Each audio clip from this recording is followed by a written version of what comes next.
Hi everybody, welcome and welcome back to my channel. I'm Kiara and this is Budget and Grow. In this channel we tackle things cash stuffing, budgeting, and debt crushing. And in today's video we're gonna continue with the ODBJ series, and this is part 2. Today we're gonna learn about my how. Happy Tuesday for everybody. It has been an eventful weekend for me, as I'm sure you know. And if you don't know, please go ahead and check out my Trips and Budget playlist. I'm gonna link it up here, especially my latest video, and you'll know what's up.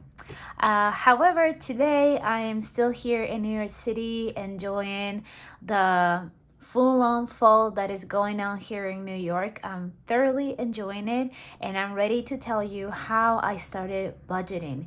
Before we get deeper into the video, again, I want to shout out my girl April. Thank you so much, April, for creating this movement, and I'm so happy to share my story and how I learned to budget and everything else. Okay, so how I started budgeting. This is a question with a few answers because I feel like it was a combination of things that I knew from when I was a child, and then things that I recently found out. So I always kind of understood the concept of budgeting. I grew up in a household where we went from having like a lot of money when we were really young, and then completely dipping down, then a little up again, and then down again. So it was not stable financially, right? So I just remember my mom always talking about like save a little money for the future, like always put a little money away. So the concept of saving was always there. And then my mom also always talked about like, oh, we only have, I don't know, 30 for this week's groceries. Like that's what's in our budget. So I always understood that there was something like where you plan how much you're gonna spend on things. But I think that because of the relationship my family had with money, I always related budgeting with being broke, which is not at all what it is. I mean, yes, you can start budgeting because you have low income and you want to make sure that you spend your money very mindfully. But when you start growing in income and financial access, you can still be on a budget. Your budget grows with you. So yeah, so I think I always knew a little bit about budgeting, but just I didn't know how to. Fast forward like 30 years. I'm 33, by the way. Fast forward to like the first year of the pandemic, like toward the first year of the pandemic. You already know all about my struggle during the pandemic and all that, and a lot of the debt that I carry today, it comes from that time. I had to have surgery during the pandemic, and then just living expenses, right? So when I started working again, we were like entering second year of pandemic, and I was really trying to get myself in a better financial situation. I started talking about all these things like improving and debt free, and what I'm gonna do when I don't have debt, and all these things, right? And our phones are always listening to us, always. So my little nosy phone started popping stuff on my feed, on my YouTube feed, about budgeting and all this stuff, right? Before that though, I was already like doing little budgets. But what would I do? For example, let's say I made $1,000 that week. I will say, okay, I'm gonna use only $700 of my paycheck, and the other 300 I'm gonna put it on my savings. That was like the budgeting I was doing. It was somewhat of a budget. It was a startup thing. Is like, okay, this is how much you're gonna live off your paycheck, and then the rest you put it away. But it wasn't divided by categories. So one week I could spend $200 in shopping and $100 in food, and so it wasn't ideal. So yeah, so I started talking about these things, and then the first first channel that caught my attention was Kiki at the Upgrade. The channel name is The Upgrade. I really think that she's the first person that really made me want to change my life financially. The reason being is this is a single mom in her late 20s or early 30s. She's a homeowner, and she currently is taking a sabbatical from work. So she pulled herself out of debt, saved enough money to cover all her expenses, and she is now living a full year of not working just so she can spend more time with her kid. And for me, that's just mind blowing that anybody can do that, let alone in this financial climate that we're living here in the US. So I was just very impressed. And I just like her transparency. She's very open, very real with her goals, when she hits them, when she doesn't, and all that.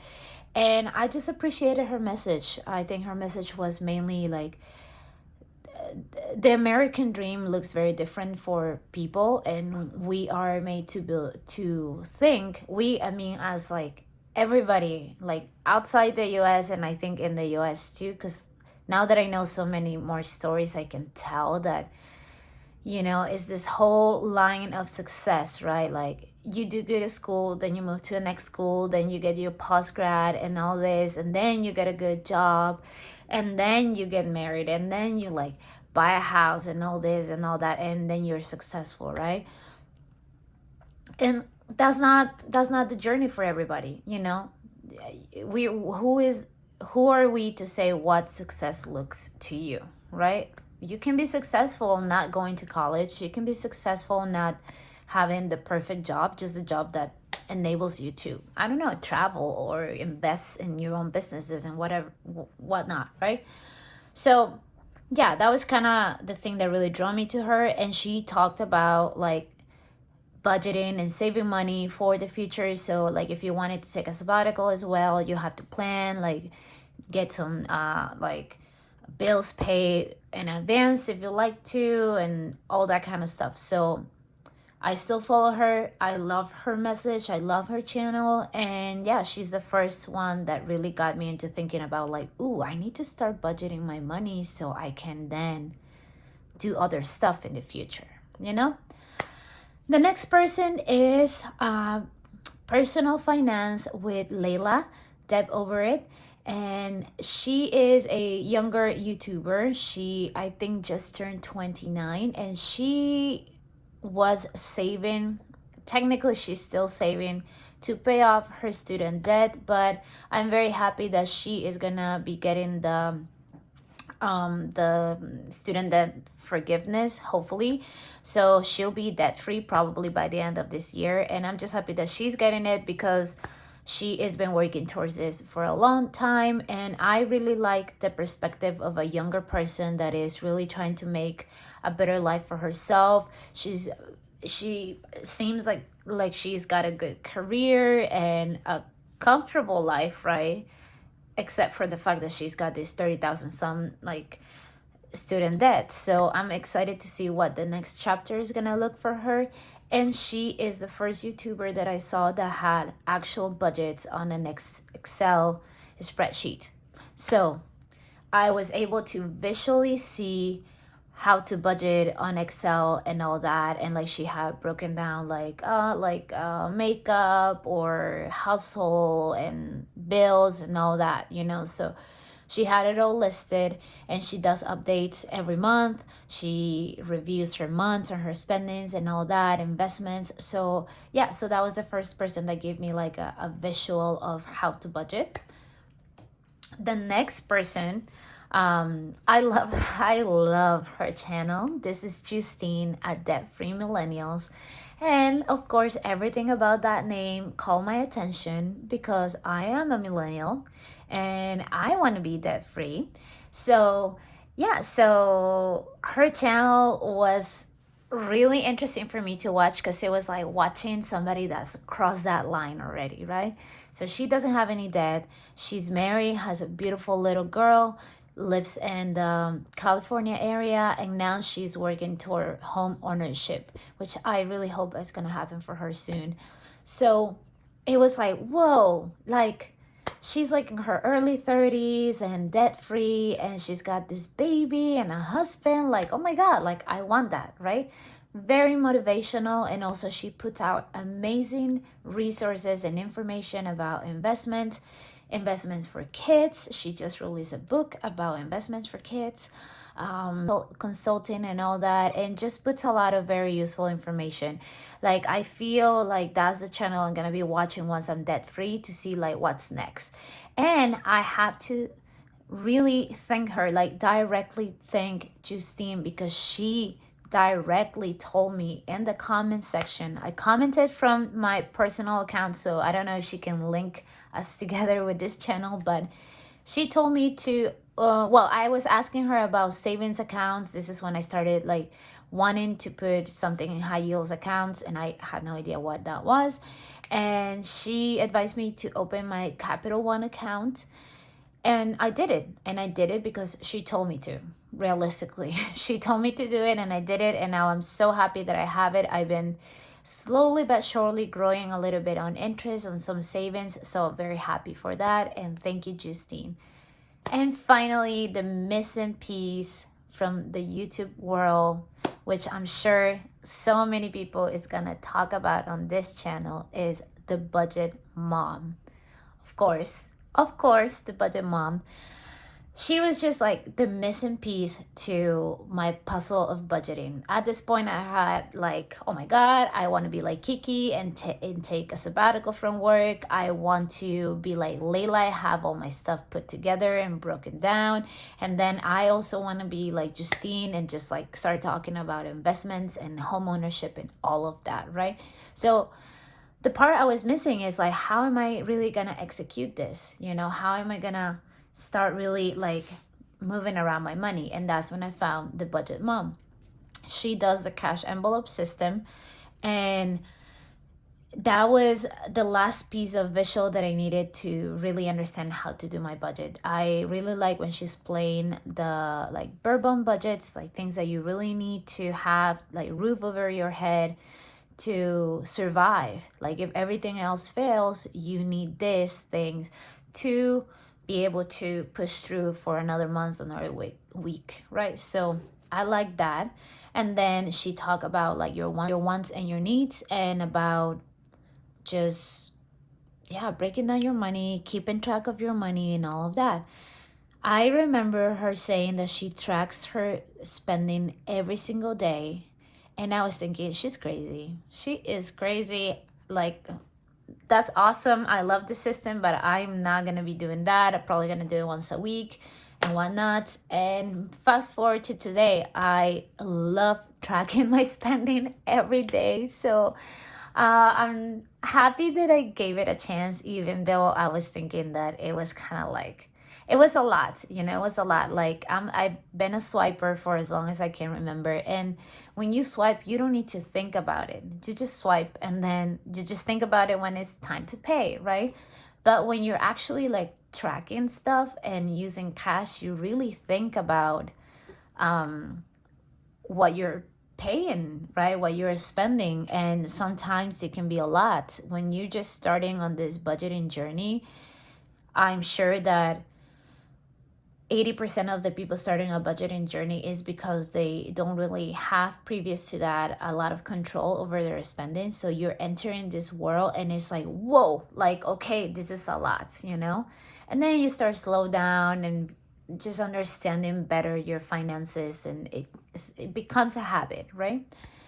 So I had not so much faith on the whole tracking every day and cash envelope system, but I'm glad I tried it. And I'm going to be very honest with you here. The reason why I decided to give it a try with the budget mom method was her kitchen. As silly as that sounds, I just remember watching her videos, and she records from her kitchen or her little like studio. And I remember just watching her videos and just looking at her kitchen in the background and thinking, whoa, that's a nice kitchen, you know? And I just kind of started thinking to myself, um, well, she's got this beautiful kitchen and this beautiful house, and she's got this amazing channel, and she is a brand of her own. You know, she's the Budget Mom brand. Something about what she is doing is clearly working. So why shouldn't I try? You know, maybe it'll come together once I start trying. And that's exactly what happened, and I'm very happy that I gave it a test. So if you're considering doing any budgeting system and you're not sure if it's gonna work for you, just give it a try. And if it doesn't work, there is a lot of other systems you can try. I want to show you my pink binder where I do my actual budgeting, and I have a hybrid system. So I use my credit cards for the majority of my bills and expenses.